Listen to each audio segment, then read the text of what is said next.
All right, let's talk about how to draw Lewis structures. So here's our basic plan. First, draw the skeleton of the molecule. The central atom is usually the least electronegative, or sometimes people would say the odd element, but it can't ever be hydrogen. Then count the number of valence electrons in the molecule, or ion. Then place those electrons on the molecule in pairs, starting with the outer elements to give each atom an octet. Or just a duet, 2 electrons for hydrogen. An octet is 8. Duet is 2. So every element wants 8 electrons in their outer shell, except for hydrogen, which wants 2. You may add extra electrons to the central atom if it's in row 3+. Then, if the central atom does not have a full octet, move any lone pairs in as bonds, as necessary. And last, after you've satisfied everybody's octet rule, if you can, then calculate formal charges and adjust as necessary. So, it doesn't help a lot to just see it. You need to do it. So let's dive in. I've got 5 compounds, ions or molecules, that I want to go ahead and work through with you. So the first one is water, just regular old H2O. So I'll keep the rules here and we'll go in one at a time. So let's try H2O. So we'll just try to work through each of the steps together. There we go. So we'll draw the skeleton of the molecule, we'll put oxygen in the middle and connect hydrogens to it. That's it. We know that hydrogen can't be in the middle, so in this case there's really no question. Then we count the total number of valence electrons. So oxygen has 6 valence electrons. Hydrogen has 1 valence electron each. There are 2 of them. So that would be times 2, so a total of 8 valence electrons. Then we go ahead and put those on the molecule. So we've got 2 electrons already in as a bond. So 2, 4, and we need to get to 8. So we're place electrons on the molecule in pairs, starting with the outer elements, but hydrogen is already okay because it has 2 electrons in a bond, and that satisfies this duet. So we move on to the inner one, so 2, 4, 6, 8. So that's the 8 electrons. Now we hopefully have given everything an octet or a duet as it wants. So hydrogen has its duet, hydrogen has its duet. This is a bond, has 2 electrons, 4, 6, 8 for oxygen. So it has its octet, and that's it. The central element has a full octet, so we're done. This last step here is not necessary here, but I want to go ahead and do it to show you how to calculate a formal charge. So the idea of a formal charge is if we imagine this hydrogen atom as having 1 electron in this bond that belongs to it and 1 electron that belongs to oxygen. And imagine this hydrogen and its bond as having 1 electron that belongs to it and then 1 electron that belongs to oxygen. And then this oxygen, of course, as having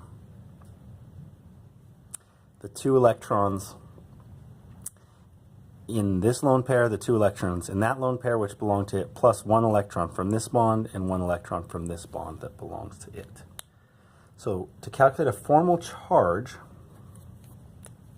the formal charge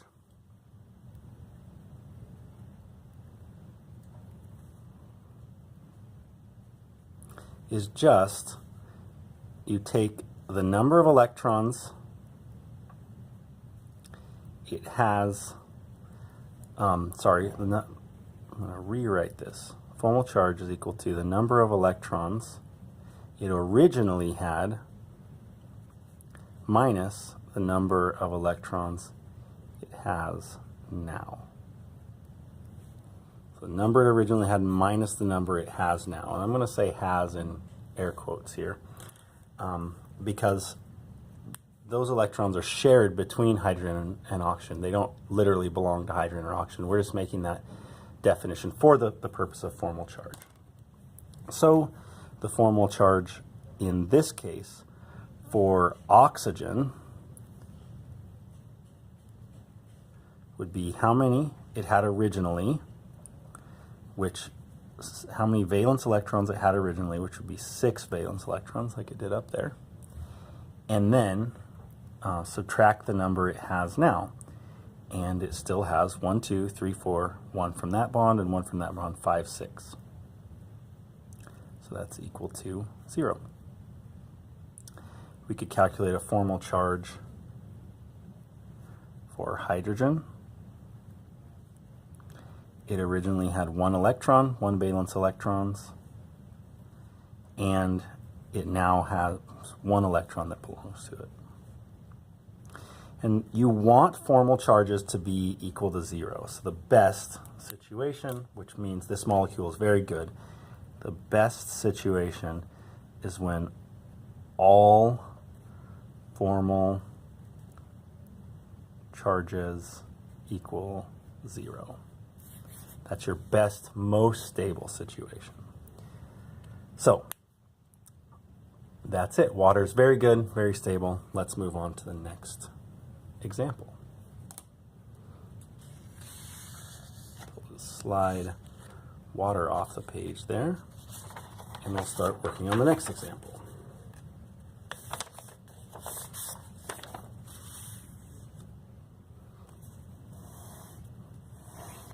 All right, so the next example we want to do is this polyatomic ion NO2 negative, nitrite. So let's figure out how many electrons it has. Let's draw the skeleton first. We'll put nitrogen in the middle and the oxygens branching off of it somehow. At this point, it doesn't matter the geometry you're drawing. I'm intentionally not drawing it in a straight line, but you can. It doesn't really matter. Then we'll want to count the number of valence electrons.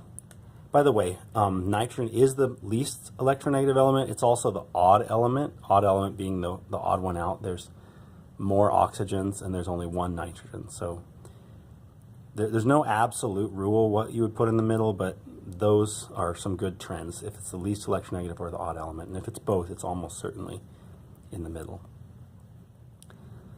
The nitrogen has 5 valence electrons. Oxygen, there are 2 of them. Each has 6 valence electrons times 2. And then last, we have to take into account the negative charge, which comes from adding 1 extra electron. So you add that up. Total, that's 18 valence electrons that we're going to have to add into this molecule. So we come back over. We've already added 4, 2 in this bond and 2 there. We put the electrons on the molecule in pairs, starting with the outer elements to give each atom an octet or a duet for hydrogen. So we've already got 4, 2, 4, 6, 8, 10, that's oxygen's octet, 12, 14, 16, that's this oxygen's octet. And so last we move to the inner one and go 18. So now we ask ourselves, does the central atom have a full octet? And the answer is no. Nitrogen has 2, 4, 6 electrons around it. So we need to move a lone pair in as a bond. So we're going to take this lone pair of electrons right here and instead put it in as a bond right there. So I'm going to have to rewrite this because we're working in pen. If you're working in pencil, you can just erase that lone pair and move it in. So I recommend working in pencil. But it doesn't show up great on video. So there you go. Now everything has its octet. 2, 4, 6, 8 for oxygen, 2, 4, 6, 8 for nitrogen, 2, 4, 6, 8 for oxygen, 2, 4, 6, 8 for nitrogen. Everything's happy, everything has an octet. So last, we have to calculate formal charges and see if we need to adjust anyway. So let's dive right into that. It's going to be different for each oxygen and nitrogen. And you don't literally have to draw these circles each time. They're just a helpful way to look at it. So for this first oxygen here, it originally had 6 electrons minus the number it has now, which is 1, 2, 3, 4, 5, 6. 6 electrons, so it has a formal charge of 0 for that oxygen. Nitrogen originally had 5 valence electrons, and it now has 1, 2, 3, 4, 5. So 5 minus 5 is 0 for it as well. But for this oxygen here, it originally had 6 valence electrons, and now it has 1, 2, 3, 4, 5, 6, 7. So it has a negative 6 minus 7 is a negative 1 formal charge. And we would like everything to be 0 if there's any way possible, but there can't be here because you're going to get a negative 1 overall charge. So something is going to have a formal charge of negative 1. So to get down to 0 or to get even lower formal charges is going to be completely impossible here. All right, so that's nitrite. Next we'll do phosphate.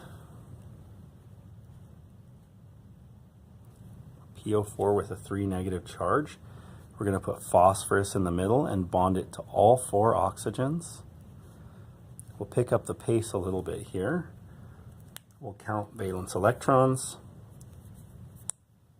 Phosphorus has 5 valence electrons. Oxygen has 6 valence electrons. There are 4 of them. And there's a 3 negative charge. So that's going to be 3 extra valence electrons. So if we add that up, we get a total 6 times 4 is 24, plus 3 is 27, plus 5 is 32 valence electrons. So now we need to make sure and put in all 32 valence electrons. We've already put in 2, 4, 6, 8, 10, 12, 14, 16, 18, 20, 22, 24, 26, 28, 30, 32. So that's it. We now ask ourselves if everything has an octet. It does. 2, 4, 6, 8, 2, 4, 6, 8. Even phosphorus in the middle, 2, 4, 6, 8. But now we need to calculate formal charges. And we can just do one of the oxygens because they're all going to be the same. This oxygen is going to be 6 electrons originally, minus the number it has now, which is 1, 2, 3, 4, 5, 6, 7 electrons. So that gives us a negative 1 formal charge for all of the oxygens. And that's every single one of them is going to have a negative 1 formal charge. And the phosphorus in the middle, I'll switch colors for this. The phosphorus in the middle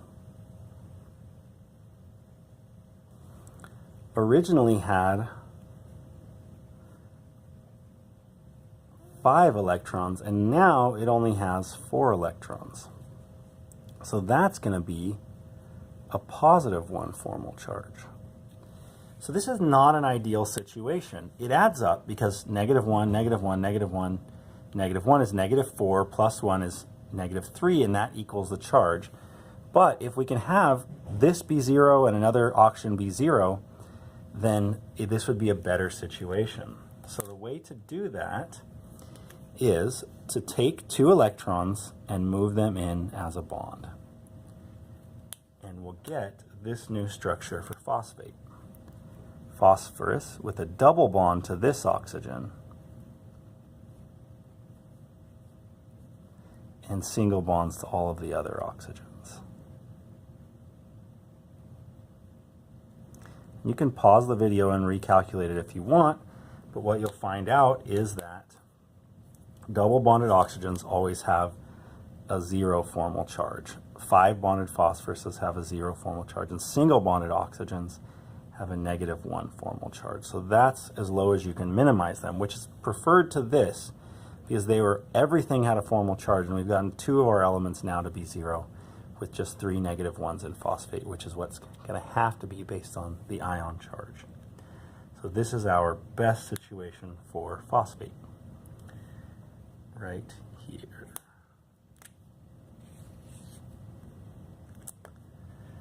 Now, you may have noticed that phosphorus has now violated the octet rule. There's 1, 2, 3, 4, 5 bonds, which would be a total of 10 electrons.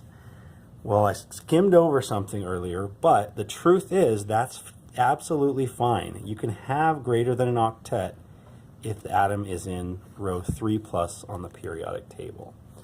So if we pull in our periodic table and find phosphorus, phosphorus is indeed in the 3rd row of our periodic table.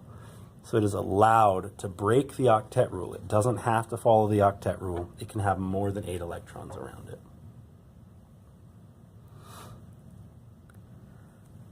All right. Let's try a couple more and we'll do them really, really quickly. The next one is just really an interesting one. It's xenon XeO2, xenon dioxide. And the interesting thing here is we're showing actually that xenon can bond. If you look on your periodic table, you can see that xenon is down here in the 5th row of the periodic table, which means it can have more than 8 electrons in it. So even though it's a noble gas and has 8 electrons in its valence shell normally, it actually can bond and does bond. So to draw the Lewis structure for this, we'll put xenon in the middle and we'll have it bonded to our oxygens. Then we'll do like we always do and add up the number of electrons. Xenon has 8 electrons in its outer shell. Oxygen has 6 electrons in its outer shell times 2. And if we work that out, that's 20 total valence electrons. So we come back to our drawing, our Lewis structure, and we put in 2, 4, 6, 8, 10, 12, 14, 16, 18, and 20. Then we calculate formal charges. This is a single bonded oxygen, so we know that that gets a -1. A single bonded oxygen gets a -1. Xenon normally has 8, and now it has 2, 4, 6, 8 around it. So that's actually, 2, 4, 5, 6 around it. That's actually a +2. So this is a bad situation. So to solve this, we need to move these electrons in as a bond and these electrons in as a bond. And we can get xenon with double bonds to oxygen like this for a xenon dioxide molecule. And that has formal charges of 0 across the board. So that's an excellent way to draw the Lewis structure for xenon. Now again, 2, 4, 6, 8, 10, 12. Xenon has more than its octet around it, but that's totally acceptable because it's in the 5th row of the periodic table. And anything in row 3+ can have more than an octet, as long as that's what's needed to satisfy formal charges. Last, and I'm going to do this one lightning quick, phosphoric acid, H3PO4. And actually, I'm not even going to finish this. What I want to do is show you the skeleton of these acids of oxyanions, just to show you how the skeletons go together. So when you're working on the skeleton, make sure you put the nonmetal in the middle with oxygen surrounding it, and then bond hydrogens off from there, like that. And if I could finish the Lewis structure for you, it's going to have a double bond to this oxygen with 2 lone pairs, 2 lone pairs here, 2 lone pairs there, 2 lone pairs there, and everything is going to have 0 formal charge. Thanks for hanging with me.